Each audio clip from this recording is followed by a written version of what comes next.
as we start the show today, some of you might have noticed on my Instagram, I said I had a very special announcement. Today, we're recording it is Monday, but it's coming out Tuesday, so I'll make that announcement for all you guys. Hopefully, and you get this up extra early, because I said the announcement's coming out. When he says hopefully, he means you better get that. That's it. That is my corporate way of saying get that fucking thing up.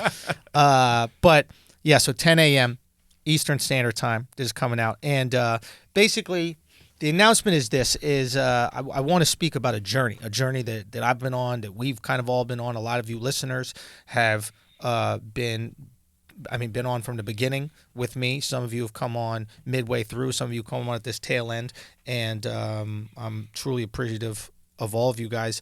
And it starts about like 3 years ago, and you guys have heard the beginning of this story, I'm sure, ad nauseum. But 3 years ago, I remember I was sitting in my living room, and I received the final no on my special, this special 441 that I was going to do. And it was from a network called CISO that nobody watched. I've never heard of CISO. They went out of business. Okay. Yeah, but like it was crippling, because like I received no from a place that nobody even liked. Like, do you know what I mean? Like a place that wasn't good enough for anybody to watch. We're like, you're not good enough for no one. Yeah. That's like not getting hired at McDonald's. It's less than no one. We can go into that McDonald's thing, because I have an issue with like minimum wage that's starting to really bother me. But we'll get into that later. I just think it's fucked up to pay someone minimum wage, because you're basically saying like, if I could pay you less, I would. You're saying like, if you could be a slave, I would hire you that way, right? Like, but there's a minimum amount we have to pay human beings to work. It's almost so like they I'll pay you that. Fine. Oh God. Here you go. Like, if as an employer you have to pay at least 50% more than minimum wage, so you don't look like the evil person that's behind. Like Scrooge McDuck. Exactly. It's like an episode of The Watchmen. When you see someone paying a minimum wage, you're like, dude, what's in your closet? You know what I mean? Like, I don't want to give away too much. Okay. Good. Anyway, so I remember after having that moment, I'm sitting there on my couch, and I'm just like, okay, this is not. I can't live like this. I can't go through my career hoping that an executive likes me, or hoping that the culture of the time is going to promote the comedy I do, because the culture could change like it did. And then all of a sudden, the type of comedy that I grew up doing, this kind of flagrant, wild, potentially offensive, edgy comedy, could become taboo and not cool. And then all of a sudden, no more specials, no more opportunities, no more anything. And I was like, this is not how I'm going to provide for my family. It's not how I'm going to provide for myself, provide for my friends. This is not how I can take care of anything. So I realized, okay, I have to make a change. Like, I have to do something in life that's going to put myself in control of my destiny, right?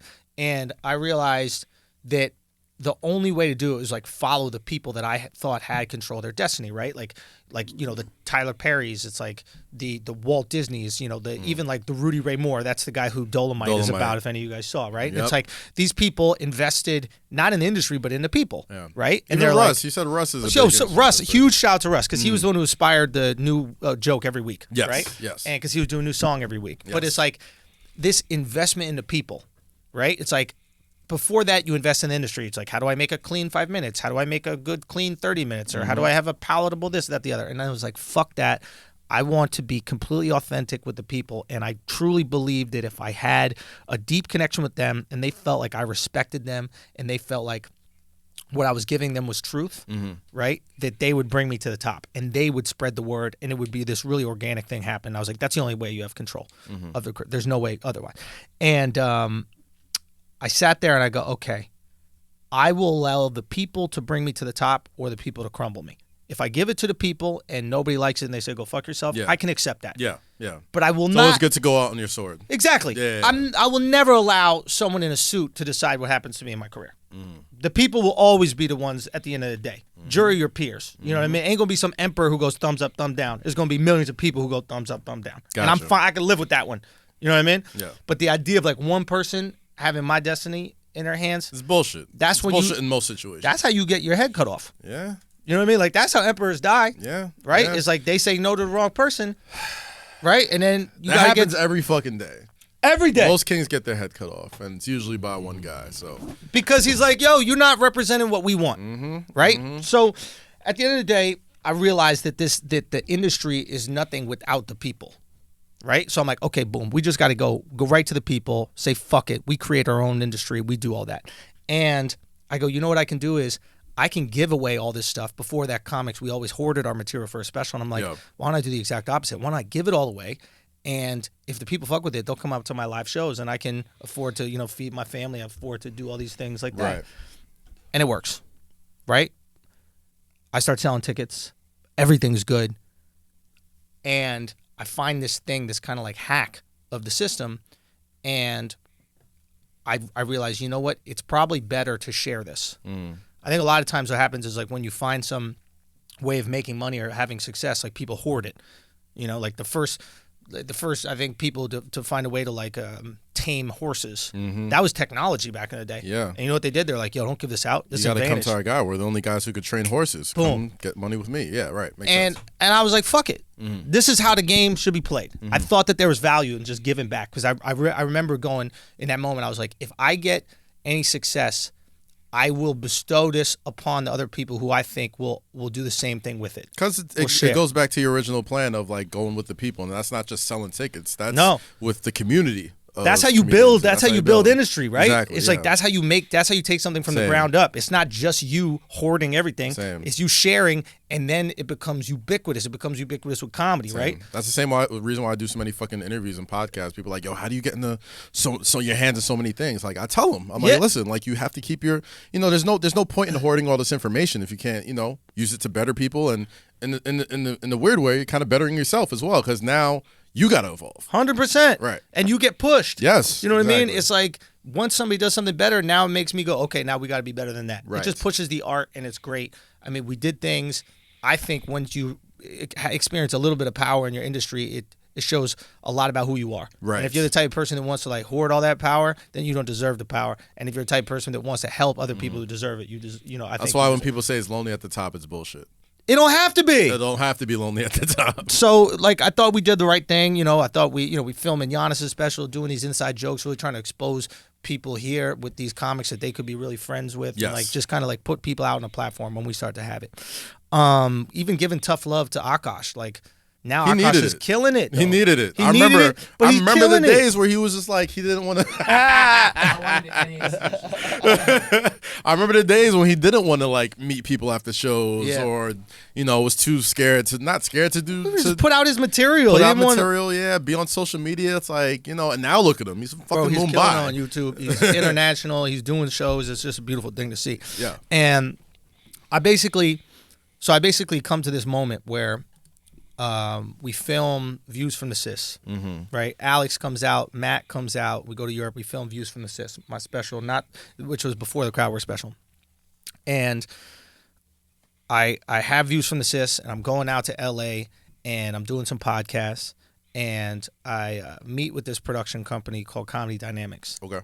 And I don't think I told people this story, but Comedy Dynamics recognized the wave. They understood it. It's very rare that industry folks recognize things that early, but they understood it. And they said to me, they're like, hey, don't release your special. We want to buy it. They were the only network. Once again, nobody cared. They weren't even a network. They were a production company. Right. They're like, we want to buy it. And I'm like, I'm releasing in a week. And they're like, can't you just hold off? We'll make you an offer. And I go, it's $1 million and you got to give me it in a week. And they go, I don't think that's realistic in any world. Like this, this is not fucking. What is that movie? Not Backdraft. The other one. Which movie are you talking about? It seems like a Nicolas Cage movie. Not Nicolas Cage. The other white guy. The other white guy. He's like come on, bald. Alex, you know this. He's like bald. Not Nicolas Cage. He saves the world always. He saves New York. Bruce Willis. Oh, Bruce Willis. What's the movies that he did? Like 4 of them. One with Samuel L. Jackson.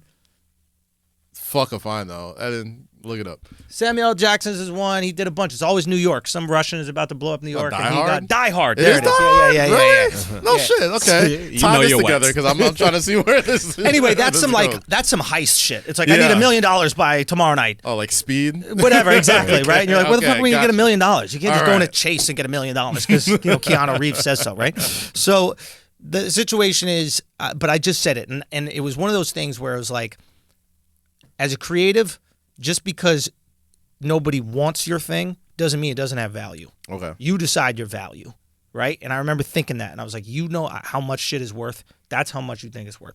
So they don't make the thing, but we have a cool meeting and everything's chill. And eventually I release a special, I go on Rogan, and then shit really goes to another level. You know what I mean? I start touring, I start doing these theaters around the world. Like, we're selling out. It's fucking unbelievable. And I go to this, it really changes comedy in a lot of ways with the clip stuff, because all these agents and managers start telling their clients, yo, you got to put out clips, and that's the thing. And now all of a sudden we're in this share economy with clips, and it's like been unreal to see this kind of transform comedically, because it was not the zeitgeist at all, you know? Right. And then all of a sudden I get asked to go do this festival called JFL, Just for Laughs. And I was never asked to do festivals, and I get asked. And they asked me to come up, and I go, yeah, I'll come up, but I really want to do the Nasty Show, because my favorite comic ever, Patrice O'Neal, would do the Nasty Show, and I just wanted to walk in his fucking shoes because I thought he was so great, and I thought it would be a cool thing. And they say no. And I say, all right, well, I don't need to go. And the reason I say I don't need to go is because I have the people now. Yeah. That festival can't do anything for me. Because the festival is just a way to get you in front of networks, which then get you in front of people. I got the people. You already got people, yeah. So you can't offer me anything. And when you can walk away, they don't know how to handle that. Oh, yeah. So when I say no, they go, all right, fine, you could do the festival, and you could do the Nasty Show. And I go, no, I'm going to do the Nasty Show, and I'm going to do 2 of my other shows. And they're like, we can't do the other shows. I go, well, then I can't go, obviously. Now, if you just said yes to the Nasty Show, we wouldn't have this predicament. This problem. But you done fucked up.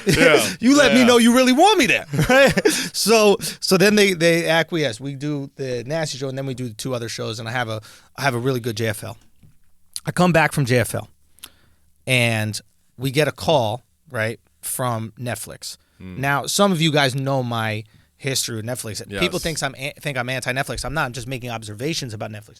When I went on that Rogan, I said Netflix is dead because I looked at like the debt structure that they had and the fact that none of their original programming was successful. It was all the things that they're releasing, and those were about to time out, et cetera. Everybody thought I was crazy, and then now you see a lot of these articles coming out. So Netflix give us a call. And they go, hey, we want Andrew to do this show called The Degenerates. It's a 15-minute set. It's $25,000. Do you want to do it? My agent tells me about it, and I go, well, I give my content away for free on Instagram. I give it away for free on Twitter. The money is never the issue. It's just is the right opportunity. I'm like, I'm not against it. The next day, we get a call from Comedy Dynamics, that production company I spoke about. They go, hey, we want to work with Andrew. What's Andrew up to? My agent, TJ, very intelligently says he just got an offer from Netflix. He doesn't say what it was for. He doesn't say it was for 15 minutes and $25,000. Yeah. He just said he got an offer from Netflix. Yeah. So they go, wait, don't sign anything. Give us a few days. We're going to cook something up. Okay? This is getting closer to the announcement that I want to talk about. Okay. It might be a long place. I'm sitting on the edge of my seat because I really don't know the announcement. I was like, I want to find out on there with everyone else. So we get the call. So what we do is we have to stall Netflix. So we ask Netflix for a few things we know they're not going to give us, right? So I want to be the first comic in the series to come out, and I also want to have my face on the first image. Okay. Now, Netflix is not going to give that up, right? Unless they do. Well, unless they do, but they're not because they don't get it. But also, even if they do or they don't, they have to put that through the execs. Yes. That takes days. So now we have days. Okay. Right? In that time, we get an offer from Comedy Dynamics. My lawyer sits me down. Not my lawyer. My agent sits me down. He's so excited. We're sitting down, and he goes, okay, here's the offer from Comedy Dynamics. And he's sitting there, and he's like thrilled. And I look at the offer, and the offer is for my next special, and it's for $1 million. Shit. Right. And I'm looking at it, I'm like, dude, this is fucking amazing. You just turned $25,000 deal into $1 million deal. This is an amazing job. This is so incredible. It's a shame we have to turn it down. When I tell you he had a heart attack, bro, dude, his face turned white, dude. And he's a white guy, but I don't know how white can get whiter, but it got whiter, dude. It was hilarious. It's translucent, bro. He was like a fish at the bottom of the ocean. You know, the ones that don't have. He was a jellyfish. That's what he was. He literally turned into a jellyfish, and he's like, what do you mean? This is everything that you asked for. This is the deal. And he goes, remember when we went there a year ago and you said it was $1 million? Well, here's the special. And I go, yeah, that was the deal a year ago. The price of the brick that went up. It went up. Shit's changed, right? Yeah. It's like if I don't value myself and I don't value what I am, then then what do I have? It's just an arbitrary amount. Jewish man, that Right. answer show. So it was one of those things, and I literally sat there and I thought about it, and it was one of those things that was really important to me because it wasn't about the money of the special. But in that amount of time, I put out 3 specials. I charged $0 for all of them. Yeah. I don't make my living on specials. But the message that I wanted to do is to put out is, I played a role in convincing all these comics in the world to share their content for free. But just because you give away your content doesn't mean it's worth nothing. Yeah. It's worth whatever the fuck you want it to be worth. Yes. So I decided what it was worth then. And then I decided it became worth more. So it got to be worth more. And if you say no, guess what I'm just as happy doing? Releasing it on YouTube, this amazing platform that gave me the success I have today. So Best I say no. advice I ever got when I was younger. Say what? Never work for cheap. Always work for free or full price. I love that. Never work for cheap. I love that shit. So it's like, boom. So I say no. He freaks the fuck out. And I go, just tell him. He goes, no, it can't be that price because that was the price that it was last time. It's got to be more. Gotcha. He comes back in 2 days. We got more. I won't tell you what it is. I mean, it's more than $1 million. So, I mean, shit. That's all I can say. Right. So, and again, I don't say this, and the amount of money is in terms of bragging, right? It's like that amount of money has helped something else, which I'm going to talk about later in this episode that we've been waiting to talk about for you guys for months. Yeah. But what I say that is if you're a creative and you're in this process, you don't have to be stand-up. You could be music, you could be art, whatever it is. But if you're going through a similar journey that we went through, and what I mean obviously my team, Alex, Mark, you guys, Eddin, Akaash, but also all the people that have been sharing these clips and making these things relevant. It's like you can give everything away and then use that to get a way better deal than you would ever get, And when we did it, one of the cool things is that we signed it with a production company, and I partnered with that production company. That's Comedy Dynamics, and then we got to choose where we sell the special to. And I can't say the network right now, but I think that you guys are going to be pretty happy when I say what it is. Okay, and trust me, your boy is always looking at the future and what the future is going to be. And I'm very excited to announce it, and I'm sure we'll announce it in the upcoming months. But the special announcement I have right now is that yes, my first network special, 1 hour special, is going. His deal is signed. Is going to be filmed in Los Angeles, California, April 11th at the Orpheum Theater, the same theater as Dolomite. Hell yeah! And that shit meant so much to me when I saw him pull up to that theater, man, in the movie, and I was like. Because these theaters in downtown LA were so important, so special to people. That's where they literally they would all connect and like just watch these movies and experience these like cultural waves. And this motherfucker in Dolomite, dude, he did it himself. And what happens is when you build up the people, everybody wants to come work with you. Yeah. And I felt like the stars were aligned so much when I watched that. So I was like, nah, it's got to be there. And yeah, we're gonna do it. So what we're doing is today, right now, as you listen to this, you can get tickets. There's a pre-sale code. And the reason we did pre-sale code is because I know there's certain people who have been on this journey with me for years and all around the world. There. You guys deserve first dibs. Yeah, they deserve to be there. So Tuesday, Wednesday, Thursday, these days are all yours. Pre-sale code is Matador. You could get the link on my website, theandrewschultz.com. But if you want to come, man. We saved this fucking date. We saved this specific city. We decided to do it this specific day. And I wanted it to be Easter weekend. You know what I'm saying? The resurrection. It's important. You know what I mean? Like that's Easter weekend. It's like I want it to be in LA. I want it to be like in the city that said no, in the city that breaks your dreams, and the city that turns you down. It's like, nah, we're gonna go do it there, and everybody's gonna bend with us. And for me, I really see it as like the first special in the new wave of new media. The first deal that reflects new media. The first deal reflects ownership. You know what I mean? And like partnering on a project, not just going, okay, here's my rights, you do whatever you want with it. But like, no, I know what my value is, and you're going to pay me according to that value. And I'm just really excited. I'm really excited for that moment. Bro. I just thank you. So D'Angelo Stoltz out. If you guys want it, you have 3 days to go get those tickets before anybody else. If you're flying in, I know those motherfuckers are probably gonna be flying in, taking trains, driving, whatever it is. Go get them shits. You have 3 days before the whole world knows about it. And that's because I appreciate y'all so much. So thank you so much for being on this journey, man. Thank you. All right, let's talk some sport. No, I'm just waiting.